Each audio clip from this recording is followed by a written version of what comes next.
omu campaign rwetwarete da Parshine eyebembirwe Miss Tourism ankore 2023 bakwatanise n'aba Wanderlust Nature Expedition izoba ryanyuma bazyo basibire barukushomesa abantu akarunja kari mu kukome by'ubuhangwa na no kurinda itaka ryabo. Project nibajyetale the Parshine campaign ya Uganda yona tukora regions abo kuba Miss Tourism Uganda in regions 12 so tukora region zone so kutukubwi hayo program shaheze itu atandukanayo neyo kuyonja konka nchaka nsagarika tune ya recycling kujango akaka chupo takakanaga ile chinde chikakubasa kukora district ya Rubirizi nerishoria ankore yitu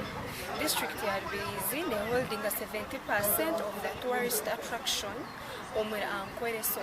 tutajireberire tubatwaye kwato murisho abahona barambwire kandi bayonje myanya itari yemwe nemwe nukwe kushaba abantu kubegitaho umukutungure by'ubuhangwa na no kumajitaka barukurwana sebirukuretera rya sisikara ngari ya Uganda abarubirizi mukundi hanga ryanyu mukunde district yanyu ebye bintu kine mukubasa kumishanga handi